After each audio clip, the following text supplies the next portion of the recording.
Hello, everybody. Welcome to the Fall 2019 trimester. This is the Introduction to Systems Theories course, and I'm your professor, Dr. Denise Fournier. I want to extend a warm welcome to all of you, whether you are advancing in your degree program or this is your first trimester at Nova Southeastern University. We are going to have a wonderful 14 weeks together, and I'm so honored and excited to be part of this journey with you. I believe that most of you, if not all of you in this class, are enrolled in a family therapy program. This course, if you don't know already, lays the foundation, sets the theoretical framework for the material that you're going to be covering pretty much throughout your degree program.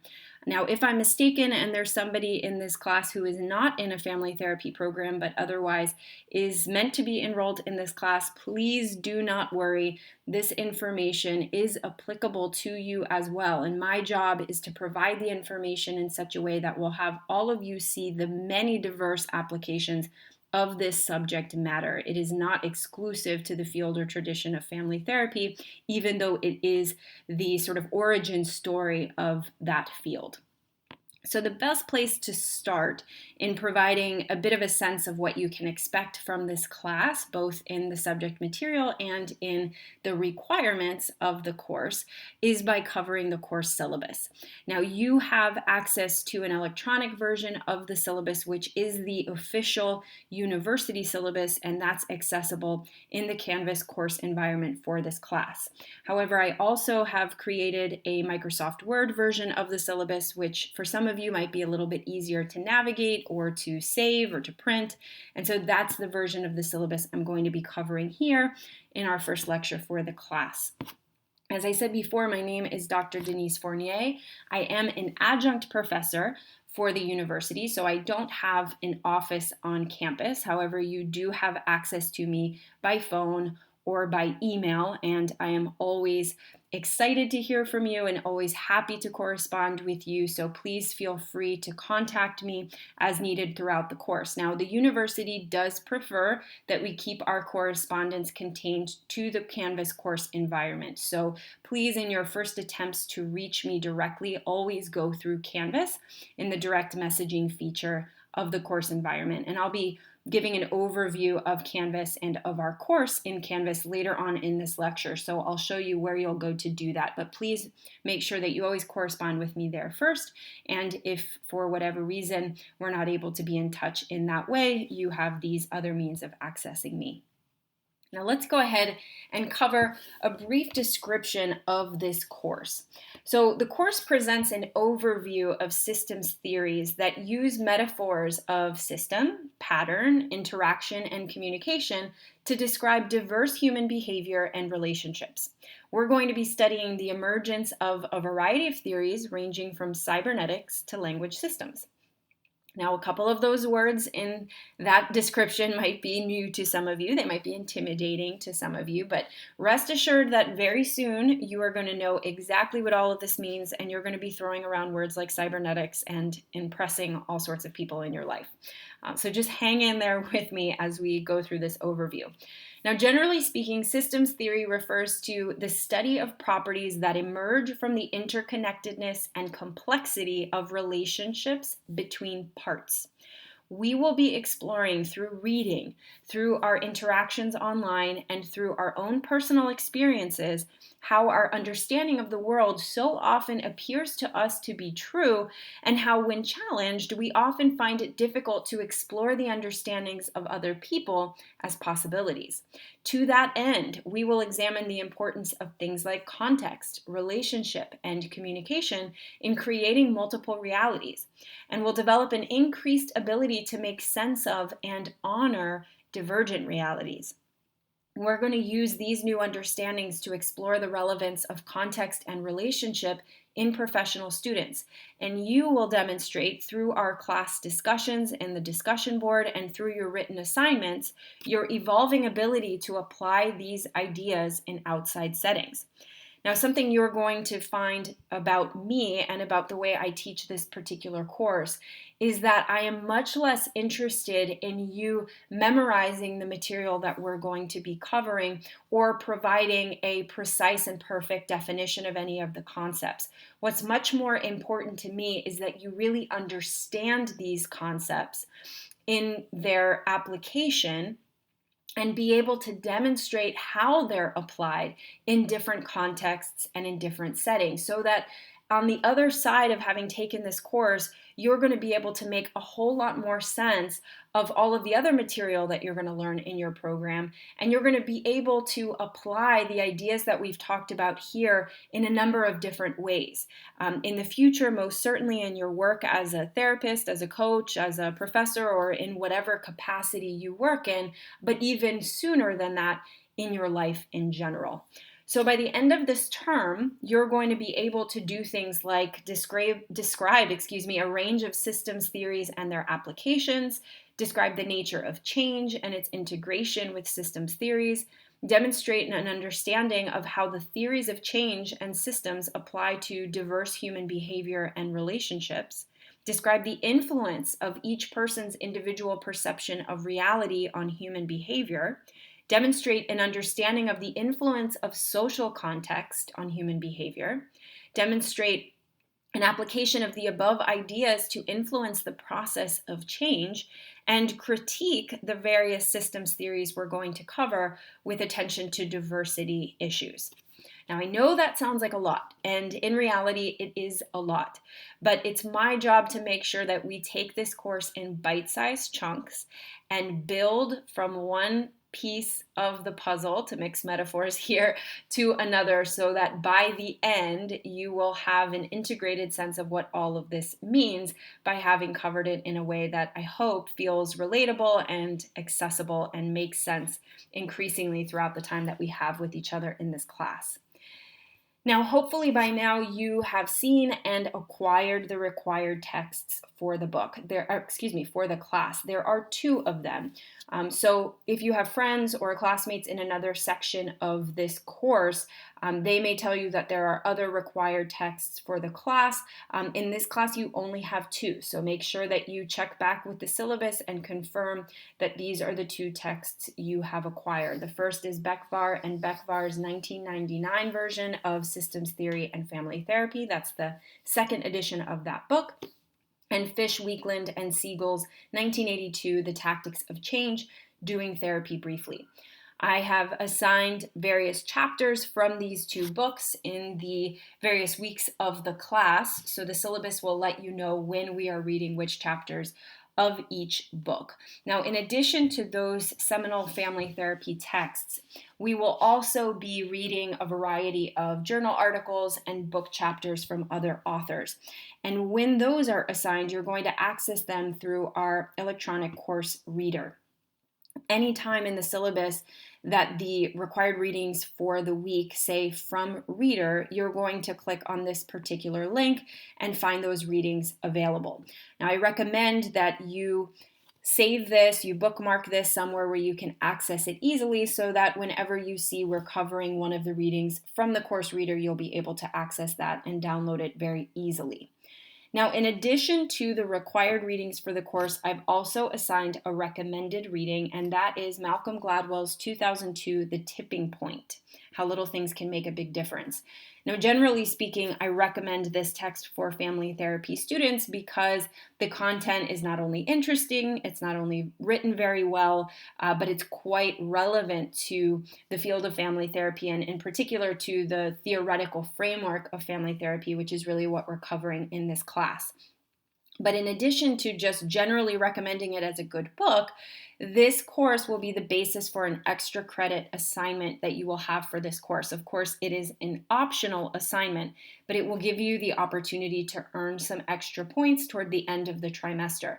So if you think at any point along the way that you might want to earn those extra credit points, then it's a good idea to make sure that you are reading this book so that when the time comes to submit that assignment, you will be able to answer the questions in the assignment based on your reading. So keep that in mind. This is a really, easily digestible kind of book. It's nice, kind of light reading for you to do on the weekends and, in your free time, which I'm sure you're laughing at because I know you don't have an abundance of. But just make sure that you're keeping up with that so that when the time comes, you have that option available to you. Now, there are a couple of other books that I highly recommend that you have in order to improve your writing. Now, something you should also know about me is that I pay a lot of attention to the way you write and the way you express yourself. We may not think so, but in our field, it's quite important that we be able to communicate clearly in writing.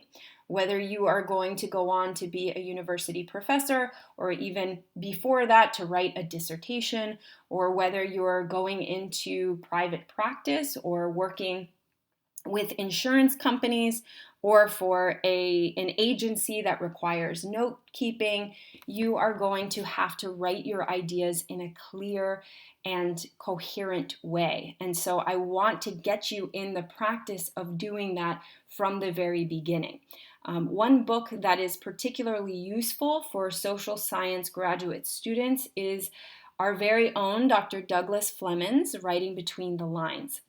In addition to that book, I ask that all of you get your hands on a copy of our APA publication manual. We are currently in the 6th edition of that manual. That is the writing style that you will be required to adhere to throughout your time in the program. And part of what I'll be grading you on in this course is your compliance with APA standards in your writing. There are a lot of technical elements of APA style writing. Once you get into the swing of writing in this way, you'll be able to do it much more easily.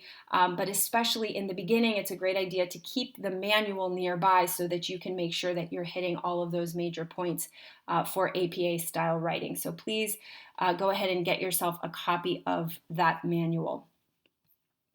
Now let's go ahead and move along to the assignment section of the syllabus. Let's skip through all of this and go right to the actual assignment descriptions. Now, the breakdown of points for this course consists of 40 available points for participation. Now, that's almost half of the points that you're going to be earning for the course. In addition to that, you will have a total of 3 written assignments, and I'll break those down in just a moment. Let's talk for a minute about participation in this course. Now, of course, we are an online course, so we won't have the same traditional opportunities to be able to discuss with one another or for participation to be based on you actually showing up to class. So the way that I measure participation is really based on these things.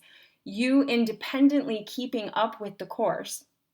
I emphasize independently because in this online format, it's up to you to keep up week to week with what we are covering in the course by following the syllabus and having read the required readings at least one time by the date reflected in the syllabus. Keep in mind that the readings are often quite complex and theoretical, and the language is going to be new for most of you. So it will be a good idea for you to spend considerable time with the readings. Like I said, sometimes maybe reading things more than once to make sure that you're really comprehending. Each week in this class, I will post a topic for discussion, a specific discussion question in the Canvas discussion board based on the course material for the week. You'll be expected to provide a thoughtful response that demonstrates your understanding of the relevant concepts. Now, please keep in mind, to receive full credit for this portion of the class, you must respond in a timely fashion, which means no later than 11:59 p.m. on the Sunday of each week. Provide a thorough response that directly addresses the topic of the week and demonstrates an effort to grasp the material through your personal responses as well as the responses other students have posted. Okay, so let me go over that again. Not only do I expect you to post in a timely fashion, so by the deadline, which is just before midnight on the Sunday of each week. Not only do I expect you to respond directly and in a way that really demonstrates your understanding of the material to the question that I post in the discussion board for that week, but I also expect you to engage with other students and what they have posted. This is the closest approximation that we're going to get to a course discussion like the kind that we would have if we were together in a physical space in the classroom. So online, the best way that we can have a conversation is to not only be posting and making sure that you are responding to my question, but also responding to one another's responses and generating a conversation that way. Now, I often get the question, do I need to respond to every single person in the class? No, of course you don't. There are actually a lot of you in this class. So don't feel that you need to respond to everybody, and don't feel like you need to give a certain number of responses. I'm certainly not being that granular and that specific about my grading. What I simply want to see is that you are engaging, that you're engaging with the material and you're demonstrating that in your response. You're engaging with the question enough to be able to really thoroughly reply to it and apply the material in ways that really show that you've grasped it, and engaging with each other by responding to each other's questions, maybe posing questions to other people based on what you've read, and things of that nature. And I'm going to take kind of a general overview of how you've engaged and also make sure that you have responded at least minimally to each of the questions that I've posted. So just to give you a sense of how I am grading that particular portion of the course, which again does constitute almost half of your grade. That's what I'm looking for, and that's what you can expect for me to be grading you on. Now, let's move over to the actual written assignments for the course. Like I said before, there are no quizzes, there are no tests in this class. Everything is going to be based on writing assignments. In essence, everything is going to be based on your writing, which is why I emphasize so heavily the importance of practicing and committing yourself to being able to communicate and express yourself in a clear and coherent way. So one of the ways you're going to be doing that is with 2 assignments called the Systems in the Real World short papers. That is worth a total of 30 possible points, 15 points each. You'll be submitting 2 short papers. By short, I mean 5-page max, but please keep it somewhere in the ballpark of 4 to 5 pages to make sure that you are really hitting all of the essential elements. I certainly don't want to see a 1-pager, but let's keep it brief, 5 pages max, illustrating your recognition of systemic concepts in the world around you. Now, this is a creative assignment, guys. It's going to require you to find examples of systems at play in your daily life. Areas that you might focus on for this assignment could include things like art, literature, workplace dynamics, sports, your personal relationships, etc. What I want you to be doing in this assignment is really taking the material and letting it percolate, letting it marinate, letting it become part of the way you look at the world, so that when you are moving through your day-to-day life, you are seeing this stuff alive in the world around you. Then when it comes time to writing these assignments, you're going to much more easily, much more fluidly and confidently integrate the information and demonstrate your ability to see how it applies in real-world settings. The papers are going to be due on weeks 7 and week 12 of the trimester. So the first Systems in the Real World short paper that you'll submit will be based on the material that we cover in weeks 1 through 6, and the second one will be based on the concepts that we cover in weeks 7 through 12. In each of these papers, what you will do is provide a brief description that is not to exceed half of the paper's length of what it is you observed. So this is a very brief overview of whatever the scenario or the TV show or the art piece or the interaction that you observed, whatever that is, you will briefly describe it, and then you will go on to explain how various concepts from the course were illustrated in that real-world example. I'm going to be grading these papers based on your depth of description and analysis of the concepts at play, your integration of the readings and the lectures, and your thoughtful melding of your own understandings of the concepts with the course materials. These papers will be due by 11 o'clock p.m. on the following 2 dates. The first one will be due on Sunday, September 29th, and the second one will be due on Sunday, November 3rd. And you'll submit those assignments as you will all assignments to the assignment box in Canvas, which I will show you in a few minutes when we move into the Canvas course environment. Something I recommend to you with respect to these systems in the real world short papers is that you keep a journal for this class. Whether you keep a paper journal or you keep a document open in your cell phone or on your laptop dedicated to this class. And as you're learning the material and you're thinking and reflecting on the material and you're going through your day-to-day, take notes of the things that you're observing and the new insights and understandings that you're having. I'm not shy in telling you that I want you to be thinking about this class every single day. I want this to be moving through the world with you. Not for my benefit, but for your own benefit. Because like I've said, this is really the foundation for everything you're going to be learning and everything ultimately that you're going to be doing as a systemic family therapist.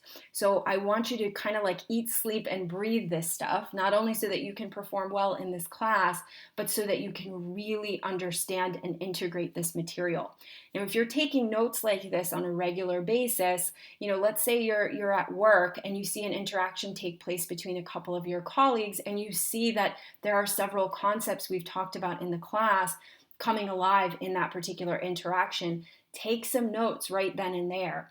As you see this stuff play out, jot stuff down so that when it comes time to write this assignment, you've already generated a lot of good ideas that you then just have to put into a particular format to submit the assignment. Now, the third and final assignment and the rest of the points for this class are going to come in the form of a film review paper, and that is worth the remaining 30 possible points for this class. This is another creative assignment. It's another opportunity for you to apply the material, apply the concepts that we are going to be covering. Each of you is going to select a film from popular media. Now, I will post a list of film recommendations from the last, several decades of films that have been released that might lend themselves well to this assignment, but you also have the opportunity to select your own film for this assignment. And what you'll do is you'll write a final paper that offers a thorough, thoughtful, and scholarly analysis of the film and its characters and interactions from the perspective of systemic theory. It's important that if you are selecting your own film, that film includes complex human interactions that can be understood and explained from a variety of perspectives, as this will offer you significant data on which to base your analysis. I recommend that whatever film you choose, you watch it several times, even if you've already seen it several times. Initially, I just want you to enjoy the film, get a sense of the characters, the central conflicts, the tensions and resolutions so that you can convey those. And then on subsequent viewings, so that you can select different characters and try to understand their particular motivations and worldviews. In the final viewing of the film, you're going to attempt to make sense of the story as a whole, looking at how the pieces fit together so that each character's behavior begins to make sense within the context and meaning that has been established in the film. Now, what I mean by all of that, I think, is going to become clearer and clearer as you get some of the material under your belt and as you work on some of the other assignments for the course. The paper, and by the way, for this assignment as well as for the short papers, I will provide you with an example. So a paper that was written by a previous student that earned a high grade. So you'll get a feel for what this actually looks like once I send those over to you. The paper should be divided into 2 sections delineated by subheadings. In the first section, you're going to provide a brief description of the film, as well as a concise overview of the plot, the characters, and the central themes. This section should be brief, it should be clear, giving me an opportunity to understand the basic premise of the film that you watched, but really limiting any excessive detail. I don't want you to give me the scene-by-scene overview of the film. I really want you to have done a lot of thinking about how you can provide the most succinct analysis of the film possible. Let's see, the second section of your paper is going to be much more in-depth. This is where you're going to be applying systemic concepts and ideas that we've discussed in class to the film. You will select a number of major concepts of systems theory and use them to help me understand the various actions, choices, and resolutions in the film in systemic terms. Now, this is one assignment in which master students and doctoral students are going to be submitting something a little bit different. Master students, you have the option in this assignment to choose to either tell the story of the film from the perspective of several different characters, or select basic concepts from the class and articulate how those concepts are illustrated through the film. Your papers will be 8 to 10 pages in length. Doctoral students, you will be doing both. You will be both telling the story of the film from the perspective of several characters and also demonstrating how concepts from the class are illustrated in the film. Your papers will be 10 to 14 pages in length. You will have this written in the syllabus. You will have this available for you to refresh your memory on at any point throughout the trimester. It is a good amount of information, so make sure that you are, before writing any of these assignments, coming back to the syllabus and reviewing these descriptions of the assignments so that you're clear on those. As I said before, all of the papers in this class must be written according to APA 6th edition conventions. All of your references must be cited appropriately within the text and included accurately in a reference list at the end of the paper. This is an absolute non-negotiable requirement for your written assignments. Okay, write that down. Make sure that you remember that. As I said before, the APA manual offers clarification for all of the style elements in APA. Make sure that you also bookmark this link. This is from Purdue University. It's called the OWL. It offers a really excellent synopsis of the basic core elements of APA style writing. It is not complete and comprehensive like the manual is, but it's a nice reference guide. So make sure that you save that as well so that you can refer to it while you're working on your assignments. These, like your short papers, will be turned in in the assignment box no later than 11 p.m. on Wednesday, November 27th. Now is a good time, or at the end of this lecture is a good time to make sure that you note these dates in your calendar to be sure that you submit your assignments on time. Please note that I will not accept late assignments unless you make prior arrangements with me. If I do not grant you permission to submit a late paper, you will be docked 5 points every day that it's late. Now think about that for your short papers that are worth only 15 points. Losing 5 points is a considerable deduction. It's a considerable penalty. So make sure that there is no reason preventing you from submitting a paper on time. You have plenty of advance notice about those due dates. Nothing is going to be sprung on you last minute. So make sure that you're not springing anything on me last minute. If you have something that comes up, of course, I understand that. Just make sure that you notify me well in advance and ask for an extension for submitting that assignment. Any paper that's not submitted directly to the assignment box by the scheduled due date will have those points deducted. Make sure that you are not emailing me these papers or trying to submit them in any other way besides in the assignment box in Canvas. Next, we are going to cover the grading rubrics, which I refer to here in this paragraph. And those offer you, now this is just an overview about grading, which we've covered. We'll come back to this class schedule in just a moment. Let's go to the rubrics. The rubrics are a reference for you to be aware of what I'm looking for when I'm grading your assignments.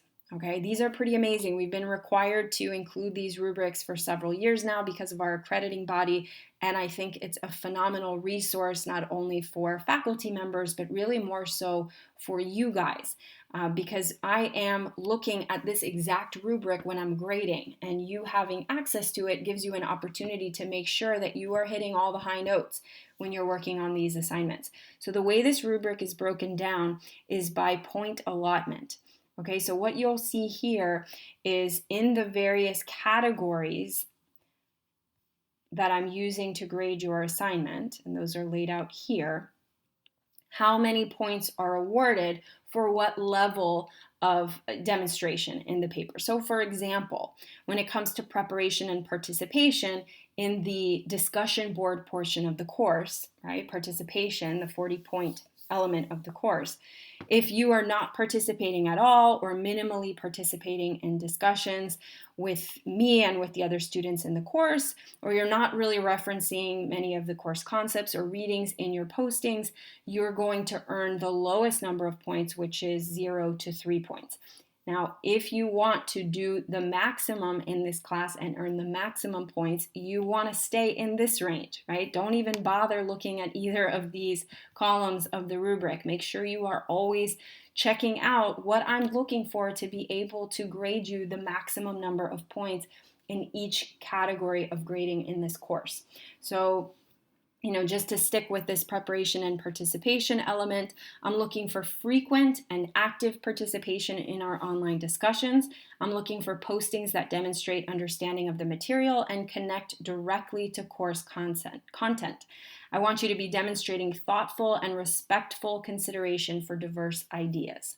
Right? So anytime, now especially when it comes to your written assignments, anytime you're working on something for this course, just check back into the rubric and remember that that's what I'm going to be checking with to make sure that you've covered everything that's required in each assignment for the class. All right, so remember that these rubrics are accessible in the course syllabus, in all versions of the syllabus. Now scrolling back up to what is here in our Microsoft Word version, page 8 of the syllabus, if you're following along with your own for whatever reason, this is the class schedule. Each week of the class is outlined here in the syllabus, and what's included in the syllabus is not only a list of the basic concepts or ideas that we're going to be covering for that week, but also the required readings for that week. So in week 1, you are basically going to be covering these two elements through this lecture that you're watching right now, the overview of the syllabus and the content of the course, as well as a brief overview of epistemology, how we know what we know. And that's all that you need for week 1 because, of course, you didn't have any readings assigned prior to engaging in week 1 of the class. Moving forward, however, you will be required to do some reading. So for next week, your readings will consist of the following. First, Tactics of Change, which is one of your required texts, Chapter 1. Anytime you see one of the book titles of the 2 required books for the class, you are going to read the corresponding chapter. Now, sometimes in the class, you are going to have readings that are made available to you in the discussion board. I know this is kind of confusing, but you'll get a hang of it as we move on in the class. So there are 3 sources of readings. One is the books, which will be listed very clearly by their title and corresponding chapter. The second is the course reader, which I mentioned earlier, and the third is discussion board. Now, what you'll do when you see posted in discussion board is you'll go to Canvas, you'll go to the discussion board for the class for this particular week, and you will see week 2 additional readings. Open that up and have access to the Aronson and Hansen articles, for example. Moving on to week 3, you've got, again, a chapter, looks like the intro in chapter 1 for your Beckvar and Beckvar, Systems Theory and Family Therapy text, and again, a reading in the discussion board. Moving on to week 4, again, you have chapters from one of your required readings. And then when we get to week 5, you'll start accessing readings from the electronic course reader. So here, when you get to week 5, you'll see from reader for this Beckvar and Lewis and Allen, Lewis, Allen, Bird, and Rubach articles. Those will be in our course reader. So you'll go back to that link that I covered at the beginning of the syllabus overview, and that's where you will find these particular readings. Okay, so as we go through the course, whatever the particular week of that of the semester is, you will come to the course syllabus. You will take a look at what's required of you by way of readings. You will also have a lecture to watch for that particular week, and we'll talk about how you're going to access that material in just a moment. And after reading and watching the lecture, you will go into the Canvas discussion board for the week that we are on in the class, and you will respond to my discussion board question and engage with your fellow students. And this will take you all the way through the end of the trimester, including reminding you of due dates for your assignments. All right, so after week 6, before week 7, you will have your first assignment, your first formal assignment due for the class, and that's your first Systems in the Real World short paper, which will be due on the 29th of September. Then moving on to later in the trimester, just before week 12, you'll have your second assignment due on November 3rd, and finally your film review paper due on Wednesday, November 27th, just before the end of the trimester. A couple of days later will be your opportunity to submit that extra credit assignment on the tipping point, which I mentioned earlier. So guys, everything you need to know about this course is in your syllabus. I'm going to scroll through it here to be sure that I haven't left out any important information. This course syllabus, as is the case for all of your graduate studies, is your Bible, and it's the contract that we've made with each other about what our responsibilities are in this class.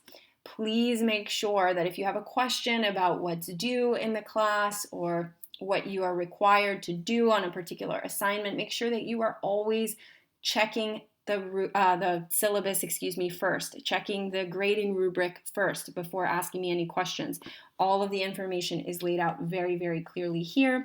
And like I said, I will also be providing you things like sample papers to reference in order to support you in submitting the best possible assignments for this class.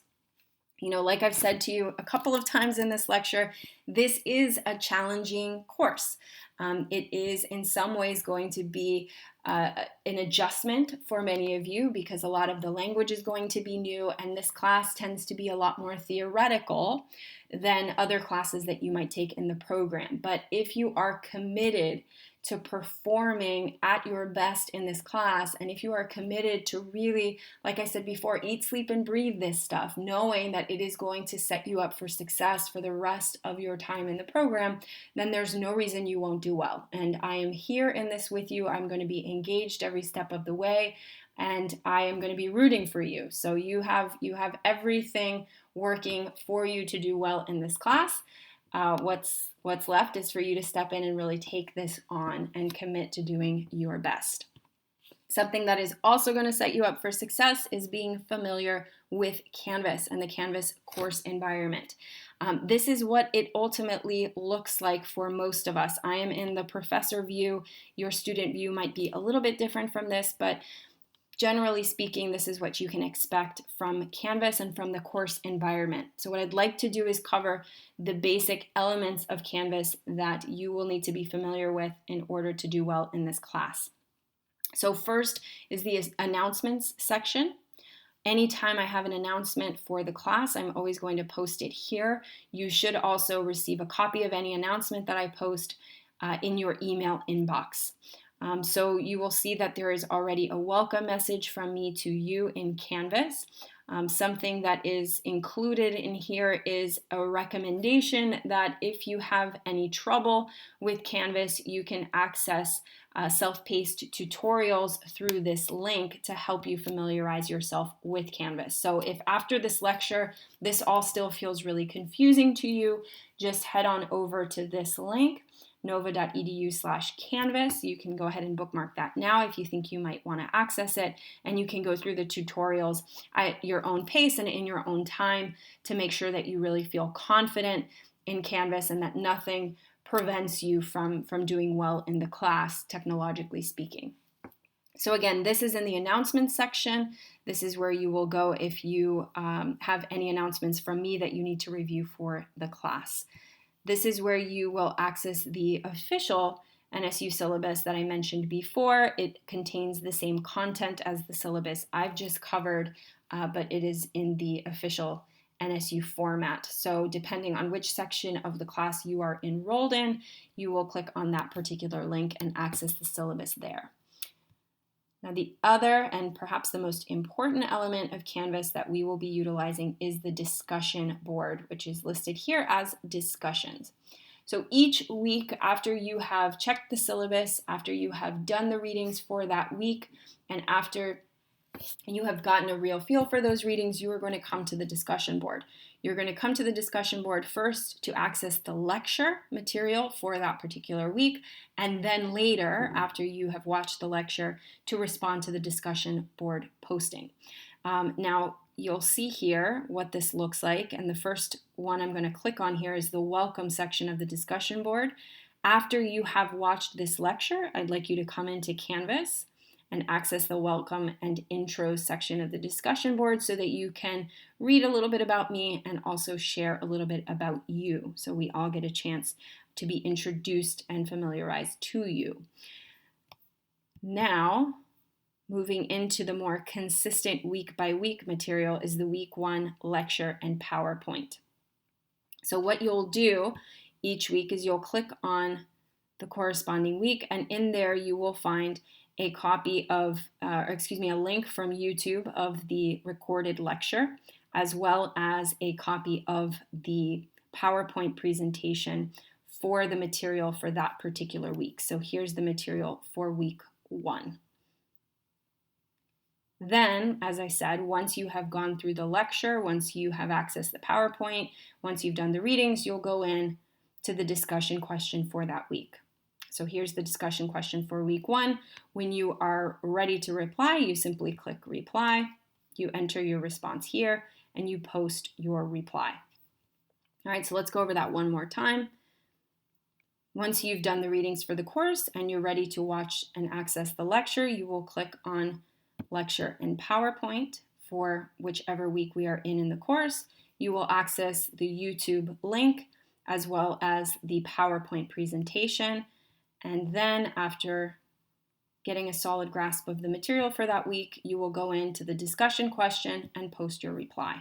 All right, that's pretty much the standard for each week in the course. Now you can see here as well the additional readings that I mentioned earlier. When your syllabus indicates that readings are coming from the discussion board, you will look for that week in the discussion board overview, click on that, and find the readings that you need. All right, so that pretty much covers the discussion board. With respect to lectures, as I've just said, I'm going to be presenting a recorded lecture on YouTube each week in the course. Some of the lectures may be pre-recorded. I may not get to record a fresh lecture each week, but you will, for almost every week in this class, have a recorded lecture to access. I really want you to watch these lectures and review the PowerPoint slides each week in the class. I know that it's a little bit more time consuming than simply engaging with the material on your own, but I find that those students who commit the time to watching the lecture, just as you would if you had to attend class for 3 hours each week, you're going to have a much better understanding of the course because you'll not only have the original readings to base your understanding off of, but you will also have my descriptions and my presentations of that material, and often what those presentations will include is applications of the concepts to really draw your attention to the most meaningful aspects of those concepts and how those concepts are really alive in the world around us. So I highly recommend that you not cut any corners and watch every lecture that I post for each week in the class. As I said before, when it comes to submitting your assignments, you will always do that in the assignment box that is listed in Canvas as assignments. So you will, when it's time to submit, let's say your short paper 1, you will come here and you will submit. Now yours here actually looks a little bit different. So make sure that when you are submitting your assignments that you're able to see the option for attaching a file and submitting. If for whatever reason you go into Canvas and you don't see that on your end, please notify me right away. In fact, if anybody wants to go ahead and do that during this lecture, just make sure that you have access to the assignment so that when it comes time to submit, you are ready to go. That is really, let me just look one more time. That is almost everything. The other thing that you will be utilizing in Canvas is the email feature. And I'm going to click out of that because I want to make sure that any correspondence I've had with anybody remains confidential. But just simply click the inbox if you have any messages from me or from anybody else in your inbox relevant to this course, because this email is specific to this course. You will have access to that there. You will also click on inbox if you want to send me a direct message. So inbox is the email function of our course in Canvas. And one more time, the announcements is where you will have any relevant information or any upcoming, deadlines or anything that I need you to know that crops up throughout the trimester. That's where you'll go to access that. Discussions is where you will be spending most of your time. This is where you are accessing your lectures, your PowerPoints, additional readings when those are assigned, and responding to the discussion question for the week. And assignments is where you will post each assignment on the due date. Make sure that everything you're posting, written assignment-wise, is being posted in Microsoft Word format. All right, so that pretty much covers our course material. Now let's step into the actual material briefly for the first week of the class.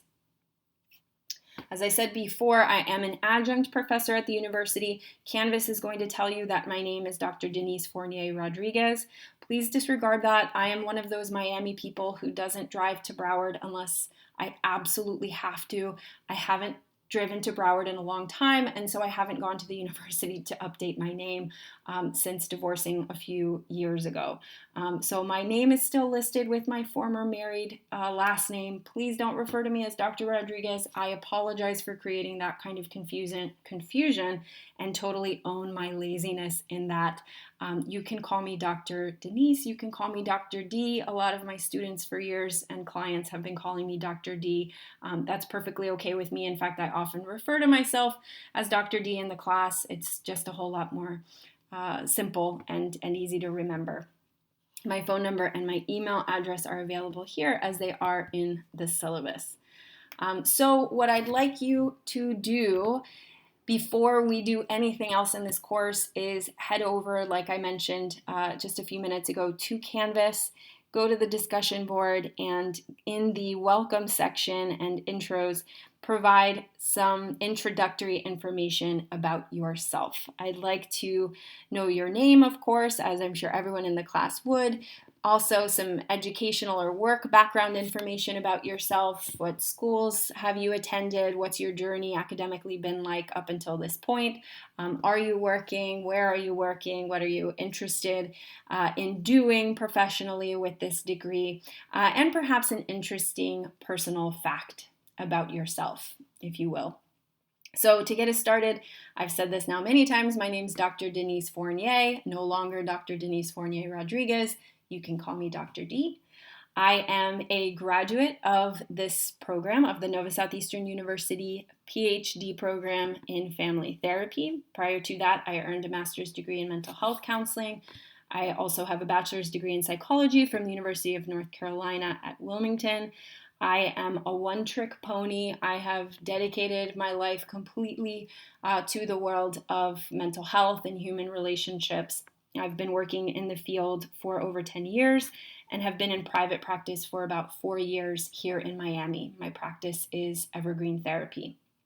An interesting personal fact about myself is that I am a big traveler. I like to take several vacations every year, as well as travel for other purposes like service work or retreats or personal development workshops. Anything that gets me on an airplane, I am happy to do. I don't have any travel planned while we are in this course, but many of my students know that they'll often get an email from me letting them know that I'll be on a different time zone, but still accessible at all sorts of weird hours of the night and day because I'm off traveling somewhere. So just a little bit about me. I can't wait to learn a little bit about you, and you'll do that. You'll share that information by going back to Canvas in our discussion board. All right, so let's start talking a little bit about this course and what this course is really all about. Here is a term that I highly recommend you get really familiar with, not only because you are going to be hearing it a lot in this course and in many of the courses that you take in this program, but also because when you use this word, people tend to think that you are really smart and you are paying a lot of money for your degree. So it's important that people know that in fact you are really smart. So one of the ways to show them that is by using this word epistemology, which refers to the study of how organisms think and arrive at decisions that determine behavior. That definition is provided by our beloved Dr. Gregory Bateson. If you are in the doctoral program, will be learning a lot about Gregory, and we'll be sharing some of his ideas and discussing some of his concepts in this class as well. So this is his definition of epistemology, but let's break that down a little bit. What does that actually mean? So epistemology is essentially all the factors that work together to create our individual knowledge base. These factors essentially inform our view of the world. Epistemology, according to Bekvar and Bekvar, the authors of one of your texts in this class, refers to the belief system according to which each of us operates in every aspect of life. Although we rarely are aware of it, we each have internalized a set of theories that enable us to give order and predictability to our lives. They are the means by which each of us constructs our personal reality. Okay? So what are the basics of what these guys are saying here?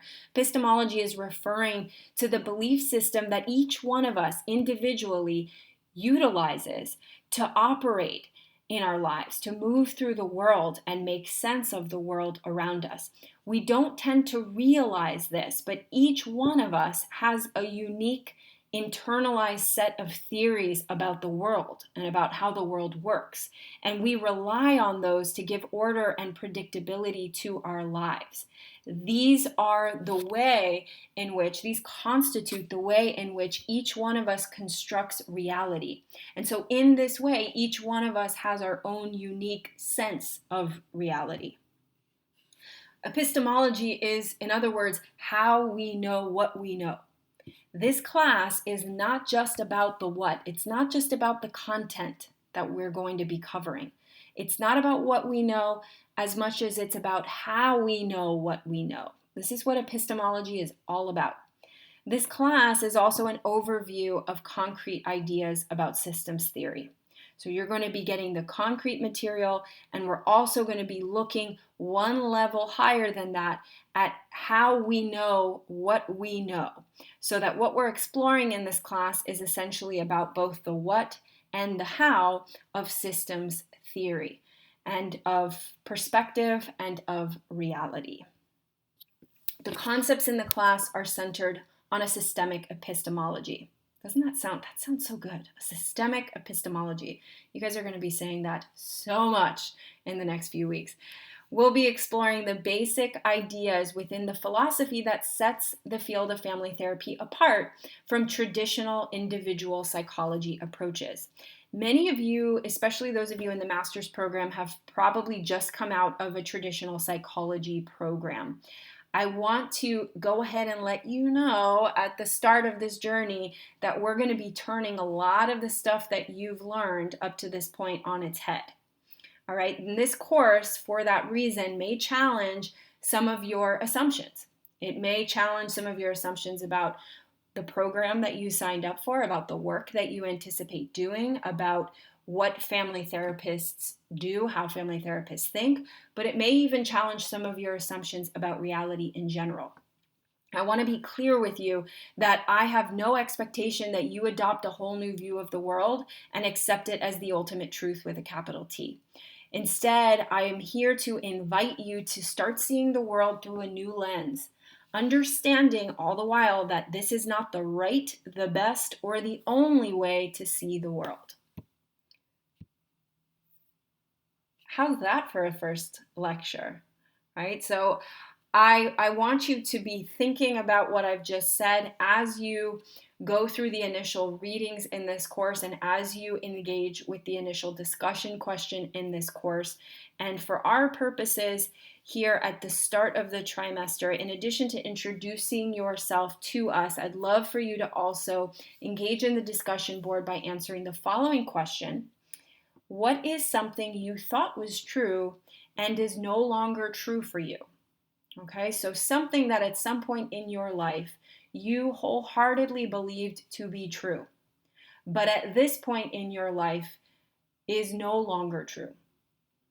All right, so you will see my response to that question in the discussion board, and you will be able to provide your own as well as read the responses of your classmates. I can't wait to see what you've posted, and I can't wait to see what unfolds for all of us over the next 14 weeks. I am really looking forward to everything that's going to take place, and I am here for you guys and with you every step of the way. Check back with me next week for the week 2 lecture, and for now, go ahead and post in the discussion board those items that we covered in today's lectures and set yourself up for success for the coming weeks. I'll see you guys soon.